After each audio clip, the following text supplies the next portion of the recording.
Hi, my name is Mike Reichenbach. I'm an extension educator with the University of Minnesota. Several friends and I will be demonstrating how to plant tree seedlings.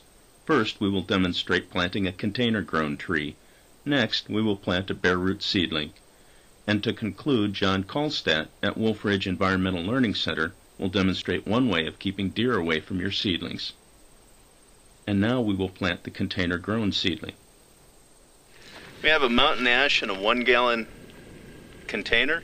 It's been root bound a little bit, and to go ahead and take care of this situation before you go plant it, I go ahead and cut the container apart.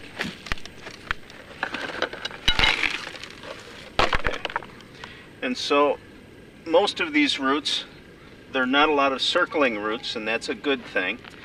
But where there might be, I can take a carpet knife and just lightly score about every quarter of the way around the root ball. And then that can go ahead and be ready for planting. Alright, the depth of a hole, you want the bottom of the hole to be the same depth as the ball. And so I use a little stick to measure that. And so that gives us the rough approximation of how deep. This may be just a little bit deep, so I can always put some soil back in. The width of the hole should be 2.5 to 3 times the width of the ball. And so this is right at 2.5 times the width. That allows the roots to go ahead and penetrate out. So I can set this in here. I can see that that's just a little bit too deep. And so we can take some soil.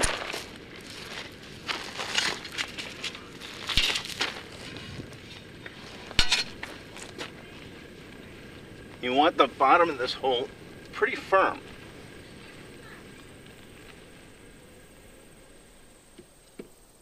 This tree was planted assuming that the roots in the container are found just under the soil surface. It is important to check for these roots. If they are not found just under the surface of the soil, the tree needs to be planted higher.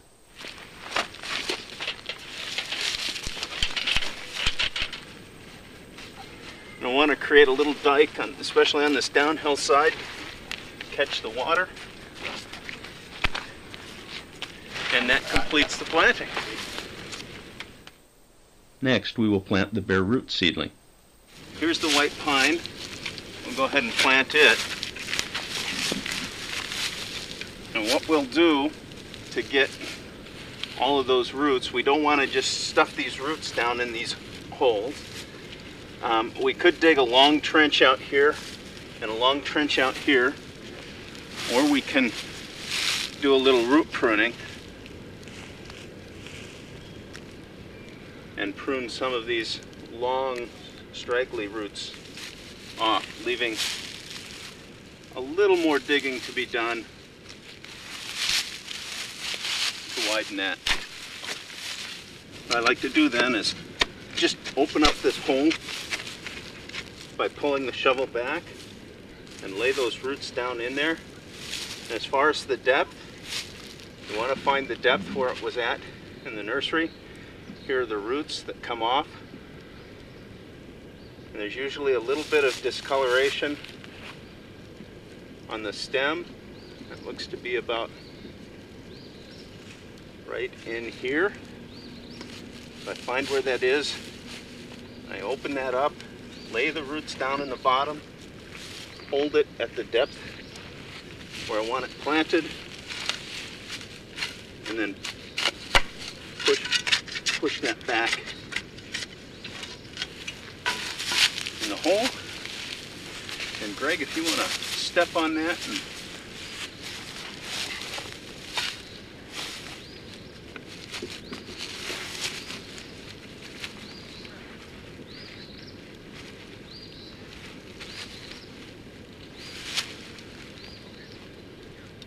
I'm going to give it a little tug, and it's nice and tight. Alright, the last time we looked at this, there was grass all around it. What I've done is scalp that grass away, take it away, so that it's not competing with the plant. And the best way to keep grass from competing against the tree is to remove it. Mowing it really doesn't remove the roots of the grass, and it's the roots of the grass that does the most competition. And so to keep that grass from growing back quickly, we go ahead and use a mat. So Mary, thank you. These mats have a opening in them, so we pull that through.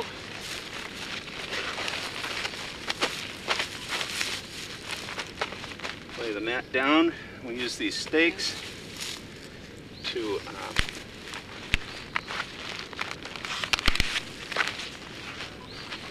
stake down the corners. And then to finish it, we have a little water.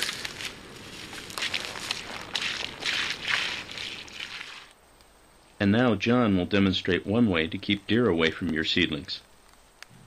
Well, we have a beautifully planted white pine here, and we have to protect it from the browsing of the white-tailed deer.